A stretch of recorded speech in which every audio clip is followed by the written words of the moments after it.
मान्य, हम हिंदी से बहुत प्रेम करते हैं क्योंकि हिंदी भारत की भाषा है। हमारा हिंदी विभाग हिंदी भाषा के लिए 50 सालों काम कर रहा है। हिंदी भाषा सबसे न्यारी, हिंदी भाषा सबसे प्यारी, शहरी बहुत उपेक्षा इसने, अब तो रख लो इसका मान। हिंदी से हिंद बना है, हिंदी से हिंदुस्तान। जापानीज स्टूडेंट्स हिंदी में स्पीच दे रहे हैं और इंडिया का नेशनल एंथम भी पढ़ रहे हैं। रिसेंटली एक वीडियो अपलोड की गई थी जिसमें दिखाया गया था कोरियन पीपल जो है, कोरिया के लोग वो हिंदी बोल रहे हैं और इंडिया का कौमी तराना भी पढ़ रहे हैं। इससे पहले अगर रशिया की बात की जाए तो रशिया से भी ये न्यूज़ सामने आई थी कि रशियन बच्चों को भी हिंदी सिखाई जाती है, इंडियन कल्चर वहाँ पर सिखाया जाता है। जन गण मन अधिनायक जय है,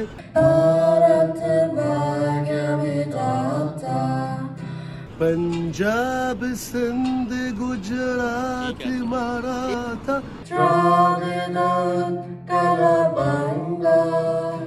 जय है जय है।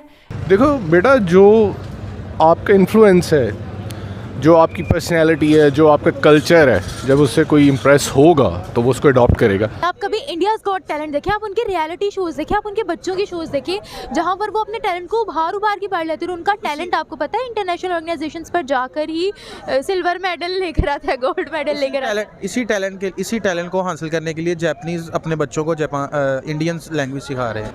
तो अगर कोरियंस को, ये नॉर्थ कोरियन थे, साउथ होंगे, साउथ के होंगे, नॉर्थ वाले तो बड़े रिजिड हैं। जब लोग एक दूसरे को समझेंगे, एक दूसरे के कल्चर को समझेंगे तो दुनिया में अमन होगा, दुनिया में शांति आएगी। ये बहुत अच्छी बात है। शायद हालात अब उस तरफ जा रहे हैं कि मुल्क में एक इकोनॉमिक इमरजेंसी हमें लगानी पड़े, व्हाट्सएप के ऊपर, सोशल मीडिया के ऊपर।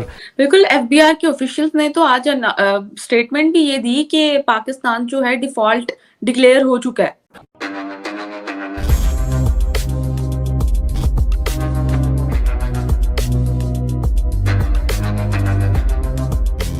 दोस्तों, रिसेंटली यूएसए ने पाकिस्तान के 6 कंपनीज पर सैंक्शंस लगाए हैं क्योंकि ये कंपनीज इलीगली न्यूक्लियर एक्टिविटीज़ करते हुए पकड़ी गई हैं, जिनमें से ये पाकिस्तान के न्यूक्लियर सीक्रेट्स को बाकी देशों को बेच रहे थे।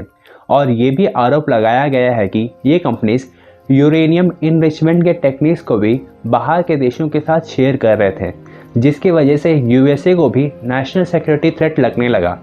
और दोस्तों, अगर पाकिस्तान की हिस्ट्री में देखा जाए तो ये कहा जाता है कि नॉर्थ कोरिया ने पाकिस्तानी आर्मी के कई जनरल्स को काफ़ी $मिलियन दिए थे न्यूक्लियर सीक्रेट्स को जानने के लिए। तो अंत में मैं यही कहूँगा कि अमेरिका को पाकिस्तान के कुछ कंपनीज पर सैंक्शंस लगाकर नहीं रुकना चाहिए, जबकि यूएसए को पूरे पाकिस्तान पर सैंक्शंस लगाना चाहिए, खास करके पाकिस्तानी आर्मी, क्योंकि पाकिस्तान आर्मी की करप्शन ही पूरी दुनिया के लिए एक खतरे की घंटी है। और दोस्तों, दूसरी तरफ भारत की लोकप्रियता पूरी दुनिया में इतनी बढ़ गई है कि लगभग सभी देश भारत के राष्ट्रगान गा रहे हैं, चाहे वो रशिया हो या फिर सऊदी अरबिया। रिसेंटली जापान और साउथ कोरिया ने भी भारत के राष्ट्रगान गाकर भारत के प्रति अपने प्यार को दिखाया। तो चलिए दोस्तों, इसी पर पाकिस्तानी मीडिया का रिएक्शन देखते हैं। यूएसए ने 6 कंपनीज, पाकिस्तान की 6 कंपनीज पर सैंक्शंस लगाए हैं और ये कहा है कि ये 6 कंपनीज अपनी पावर का इस्तेमाल करते हुए, इंपोर्ट एक्सपोर्ट के लाइसेंस को यूज़ करते हुए पाकिस्तान के अंदर से एटॉमिक पावर प्रोग्रामिंग बाहर सेल करेंगे। जी हाँ, ये इल्ज़ाम यूएसए ने लगाया है पाकिस्तान की 6 कंपनियों पे, जिसको पाकिस्तान के मीडिया ने भी कवर किया।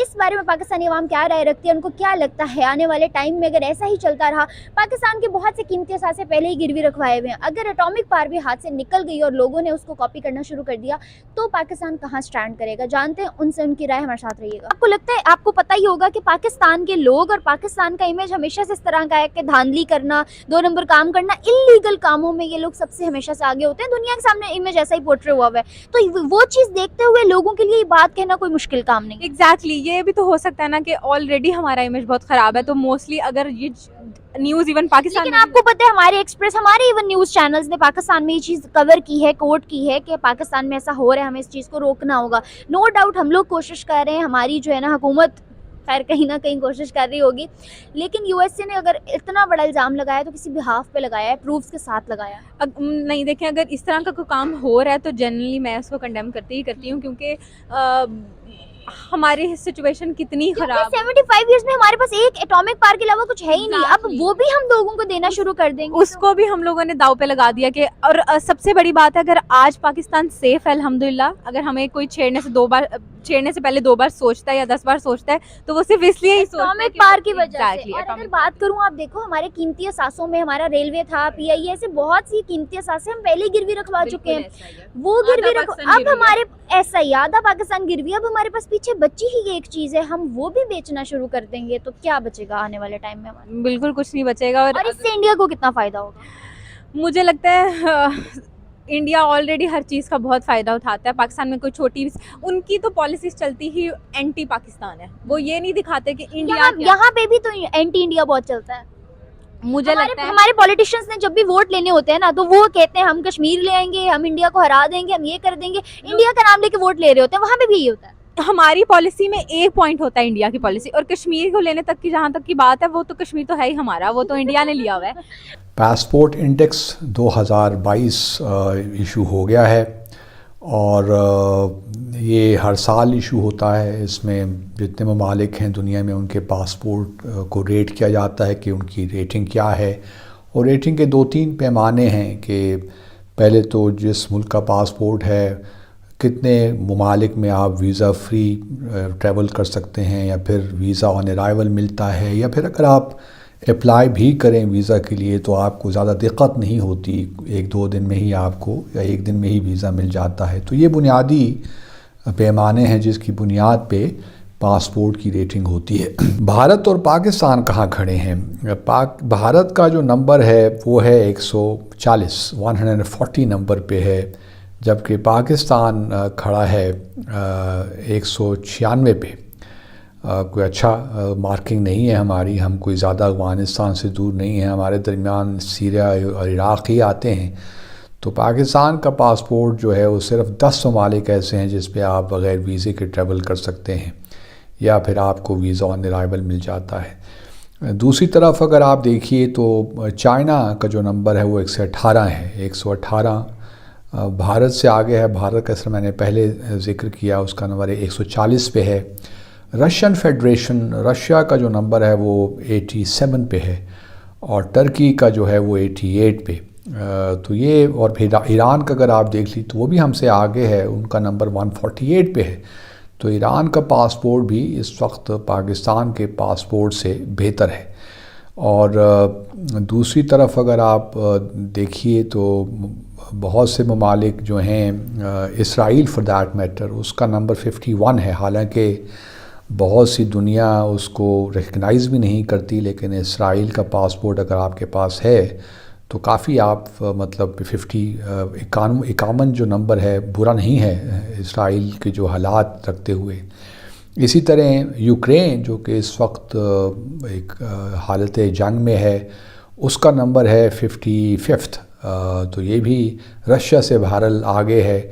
इस तरह मलेशिया का नंबर आता है 41वां, और सऊदी अरब भी पीछे है। सऊदी अरब जो है उसका नंबर है 107 पे आता है उसका। और इसी तरह दूसरे जो गल्फ़ कंट्रीज़ हैं, कतर फॉर दैट मैटर, उनका 95 पे है, और कुवैत का 97 पे। तो यूएई का नंबर टॉप पे रैंकिंग या रेटिंग में फर्स्ट नंबर, और सऊदी अरब का जो है 107 पे, और कतर का 95 पे, और कुवैत का 97 पे। तो ये बड़ी इंटरेस्टिंग एक है कि एक ही रीजन में, और सऊदी अरब एक बार डेवलप्ड कंट्री है, सबसे पावरफुल कंट्री है गल्फ़ रीजन में, लेकिन उसका पासपोर्ट की जो रेटिंग है अलबत्ता वो 107 पे है। और जापान जो है वो है 24वें नंबर पे। तो ये, और बांग्लादेश, हमारे रीजन में बांग्लादेश 193 पे है, और जो नेपाल है वो 184 पे है, और भारत हमारा नंबर 196 पे है, जो कि कोई, जैसा मैंने पहले कहा, कोई इतनी अच्छी बात नहीं है।